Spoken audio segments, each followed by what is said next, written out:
Hai teman-teman, perkenalkan nama aku Natasha. Kali ini aku akan membahas podcast tentang pendidikan. Adapun judul yang aku angkat pada podcast aku kali ini, mengapa sih kualitas guru di Indonesia masih rendah? Guru ialah elemen penting dalam pendidikan. Saking pentingnya, peran dan tanggung jawab guru diatur dalam Undang-Undang Nomor 14 Tahun 2005 tentang guru dan dosen, menyebutkan guru sebagai agen pembelajaran atau learning agent yang harus menjadi fasilitator, motivator, pemacu, perekayasa pembelajaran, dan pemberi inspirasi belajar bagi peserta didik. Guru bukan sosok yang membagi cerita tentang vonis akibat pelanggaran UU ITE karena dianggap menyebarkan rekaman telepon mesum kepada kepala sekolah atau video viral seorang guru yang dibully siswanya di kelas. Sungguh, kualitas pendidikan sangat bergantung pada guru. Indonesia sedang mengalami darurat pendidikan. Hasil Program for International Student Assessment atau PISA tahun 2018 menunjukkan skor membaca pelajar Indonesia berada di titik terendah selama mengikuti PISA sejak tahun 2000. Siswa dengan kompetensi matematika dasar rendah atau di bawah level 2 dalam skala PISA berjumlah 71,9%, terburuk ke-7 dari 77 negara yang disurvei. Salah satu akar masalah terburuknya kualitas pendidikan di Indonesia adalah rendahnya kualitas guru. Dari tahun 2012 hingga 2015, sebanyak 1,3 juta dari 1,6 juta guru yang mengikuti uji kompetensi guru atau UKG yang mengukur kompetensi mengelola pembelajaran dan pemahaman atas mata pelajaran yang diampu bahkan tidak mencapai nilai minimum. Studi kualitatif melalui program RISE di Indonesia menunjukkan bahwa penyebab signifikan dari rendahnya kualitas guru adalah proses perekrutan guru yang tidak fokus ke pemilihan tenaga pendidik profesional, melainkan untuk memenuhi tuntutan kebutuhan aparatur sipil negara atau ASN. Dari sekitar 2,9 juta guru di Indonesia, lebih dari setengah atau sekitar 1,5 juta berstatus sebagai pegawai negeri sipil. Keberadaan guru yang berasal dari sistem perekrutan pemerintah ini sangat krusial bagi sistem pendidikan di Indonesia, karena mereka menjadi tumpuan pembelajaran bagi hampir 90% sekolah yang ada di Indonesia. Kali ini aku akan memberikan apa sih penyebab dari rendahnya kualitas guru di Indonesia. Yang pertama itu sulit menyaring guru yang tidak memiliki passion dalam mengajar. Dalam pendidikan, panggilan jiwa atau passion adalah bekal penting untuk menjadi pendidik. Pasalnya, ini berhubungan erat dengan kecintaan mereka pada pengetahuan yang diajarkan, kepada murid dan semangat mereka untuk menggali potensi murid. Namun, sistem rekrutmen guru saat ini belum mampu menyaring dengan baik tenaga pendidik yang memiliki panggilan jiwa tinggi. Peraturan Pemerintah Nomor 74 Tahun 2008 menetapkan profesi guru khususnya di sekolah negeri sebagai bagian dari ASN. Regulasi ini berakibat pada peran ganda profesi guru, yaitu sebagai tenaga pendidik sekaligus sebagai pegawai pemerintah.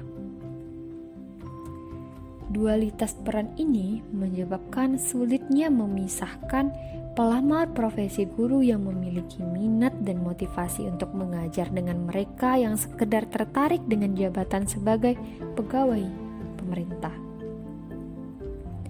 Adapun penyebab yang kedua adalah tidak melihat kebutuhan di lapangan. Tahun lalu, Persatuan Guru Republik Indonesia atau PGRI mencatat bahwa Indonesia kekurangan sebanyak 1,1 juta guru. Salah satu penyebab tidak langsung adalah terikatnya rekrutmen guru dengan status ASN. Proses perekrutan guru ASN sendiri berdasarkan alokasi anggaran pendidikan dalam APBN, bukan atas kebutuhan jumlah guru di Indonesia. Hal ini tentu menjadi masalah ketika terjadi penghentian rekrutmen ASN, sebagaimana yang terjadi beberapa tahun belakangan yang mengurangi jumlah ASN yang akan direkrut. Karena suplai tenaga pendidik tidak memperhatikan jumlah kebutuhan di lapangan.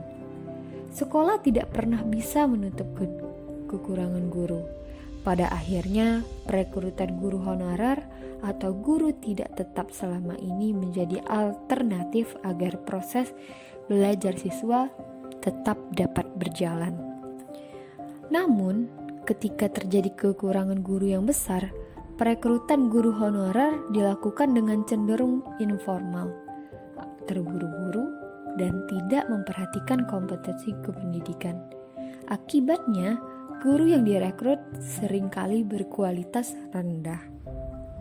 Lalu, penyebab yang selanjutnya yaitu tidak memperhatikan kecakapan kerja guru.